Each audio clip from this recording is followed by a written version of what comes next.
Hi, it's David Shummy from Fix-A-Frame. In this first video, you'll learn about how you measure your picture and how to get started with making your picture frames. Anyway, today what we're going to have a little look at is how we frame this Picasso piece. Now I've already picked a couple of colours here that we're going to use. It's nothing fancy, I just pulled them out of my rack because I was doing this filming today. We're going to have a look at how we measure this. So what I'll do, I'll pop it on and we're going to measure it with a ruler, and we're also going to measure it with a tape measure. So when we measure our picture, if you're going to use a tape measure, if you can imagine when we're framing a picture to go into a mount board, the hole in the mount board needs to be smaller than the size of the picture itself. Because if you cut the mount board exactly the same size as the picture is going to fall through the mount, or fall through the window in the mount or mat. So what we usually do is overlap that picture by 5mm. Now if you're going to use a tape measure, a retractable tape measure like that to measure your picture, it's highly unreliable using the end of the tape measure. So I would generally come into the 100mm and then I take 100mm off my measurement. Now on some of the rulers we've actually got accurate measurements where there is a 0. If you've got a ruler like this Logan Team System ruler, it actually has a clear 0 mark, and so therefore you can use that to measure your piece. So what I'm going to do, I'm just going to measure across the piece here, and it measures here 245mm. So first of all, on my board, I'm just going to write 245mm. Everything I'm going to do today, I'm going to work in millimetres. If you like to work in inches, that's fine. You can just transpose the measurements. You'll certainly understand the mathematics. But we generally work in millimetres. 245 in inches is 9.5 inches if you wanted to translate it. So then I measure it the other way. And so I'm coming in a little bit. And this way, there's a glass quite near the bottom of the piece here, so I might actually go quite tight on this one because I don't want to lose the actual bottom of the glass there. So 305. So 305 is the vertical measurement.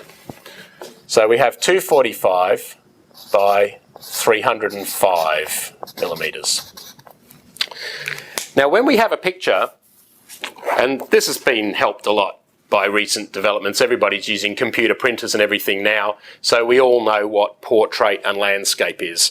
So when a picture hangs in the vertical, we call it a portrait image. When it hangs in the horizontal, we call it a landscape. Now in this case, it's portrait. So I just like to put a little reminder here. I put a P in a circle to remind me that the 305 is the vertical measurement. Now you might say, well, why is that important? Well, when we frame pictures, there are several things that framers do to make a picture in a mount board look better. One of those things is that we usually make the bottom wider than the top and two sides. Now it doesn't look much wider when I show you it this way round, but if I turn it upside down, you'll see how much wider it really is. So if you're going to make it wider on the bottom, you need to know which way the bottom is. Now, sometimes it requires an even border. Say you had a square thing or a round thing and you were putting it into a symmetrical square frame, you would make it even all the way around. But generally speaking, pictures look better with anywhere 10, 15, 20% more border on the base. Just how you feel safe when the ground is flat under your feet, pictures look a lot better when they've got a solid footing to sit on.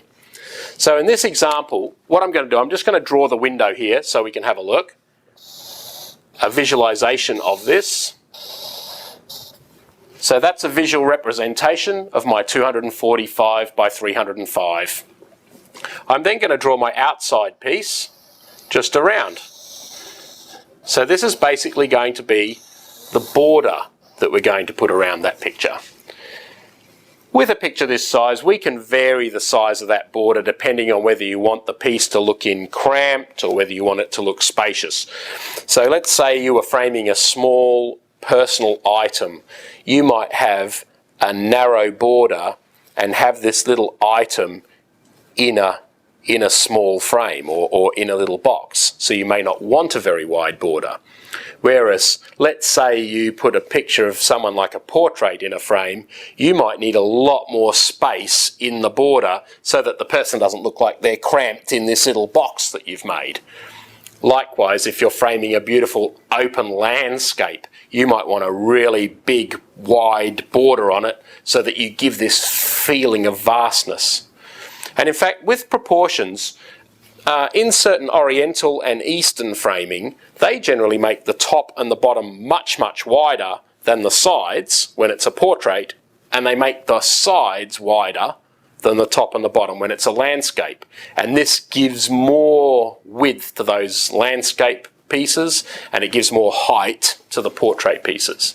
So if you're framing an Oriental work, you might consider that wide top and wide bottom with narrow sides.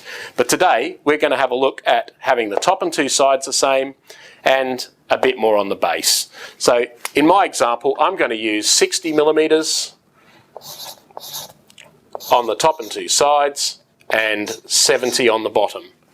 Now, I would have generally just written that. I wouldn't have drawn this. I would have just written a little cross like this, and I would have written 60, 70, because I'm thinking, okay, 60 on the top and two sides, 70 on the base.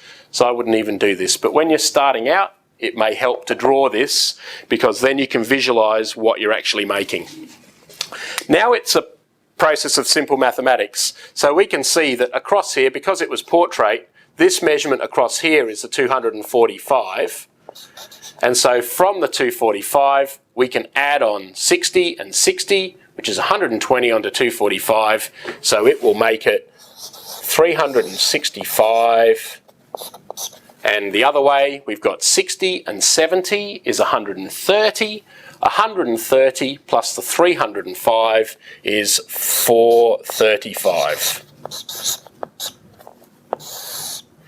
So this one up the top here, I'll just put in brackets. This is our window size, or our image size. And this one down the bottom here, this is our frame size.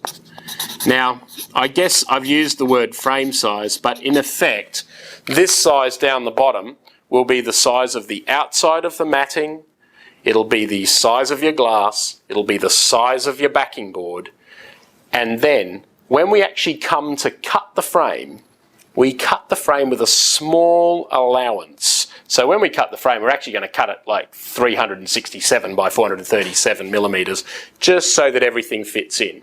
But for now, think of 365 by 435 is our frame size, and the 245 by 305 is our window size. So from there, we can just go and we can cut our matting. And now I'm going to show you how we do that right now. What we're going to use, we've got a couple of different tools. We've got a Logan compact mat cutter, which we're going to get out of the box in a sec, and I'm going to show you that one.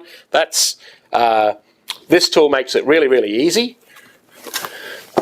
We've also got a little Logan 2000. They may have actually called them something. They may actually have changed the name of it now. This has got on it model 302, but this goes back a few years now. I've had this cutter for about 20 years, and that shows you how reliable some of these Logan tools are. I highly recommend Logan for your home framing.